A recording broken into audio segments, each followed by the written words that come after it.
Welcome to the Michigan Runner Show. Join us each time as we explore the people, the places, and the events that shape our great sport. Hi, I'm Beth Dillon Butler. I'm here with Francie Kraker Goodridge, and we're at an evening reuniting all the Michigams and honoring Coach Red Simmons. And Francie's been good enough to share with us just a bit about her running history and how she got involved with the Michigams and Coach Simmons. We'd like to know a bit about what he's meant in your life. Well, I think I wouldn't have had the quality of life I had, or all the wonderful experiences as an athlete, if it hadn't been for Coach Simmons and his wife Betty.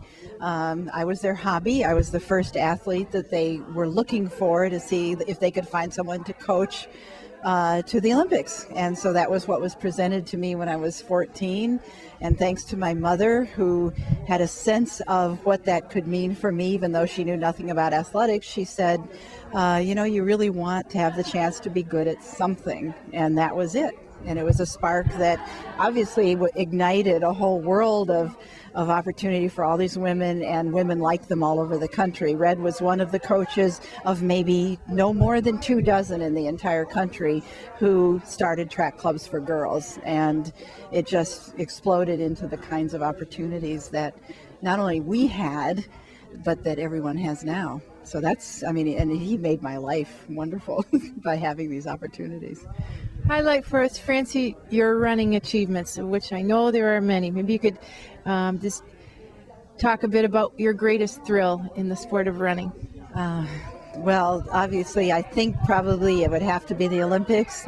Being in 2 Olympic teams, or even if I had only been in one, was just obviously the experience of a lifetime, being able to compete in that arena. And then I'd say maybe on another side, something that lasts forever. I always like to say my picture is in the Encyclopedia Britannica, and you can go in the dusty old stacks of any library with English-speaking volumes in it, and there I am. So I kind of like that too. But really, the competition and the training, I think even the training that we got to do was such fun.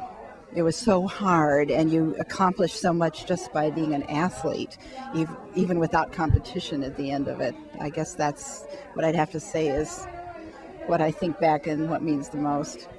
And lastly, Francie, can you tell us, maybe for the benefit of some of our younger viewers, girls in particular, a bit about what it took to get women's sports on the map? Perhaps some of them don't even realize that it wasn't like it is today. That is true. When I was a club runner, even with the opportunity that I had, women would come up to me who were older and would say, "Oh, I wish I'd had the chance to do what you're doing."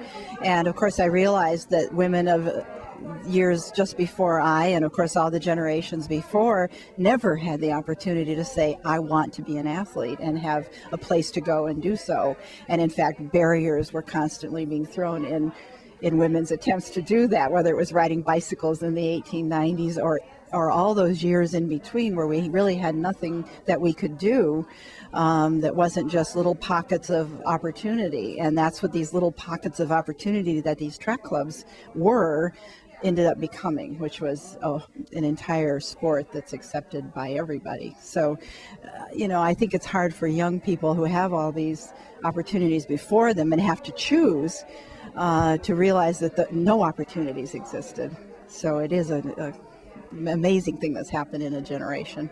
We're in debt to trailblazers and pioneers and women running like you, Francie. Congratulations on all you've accomplished. Thank you.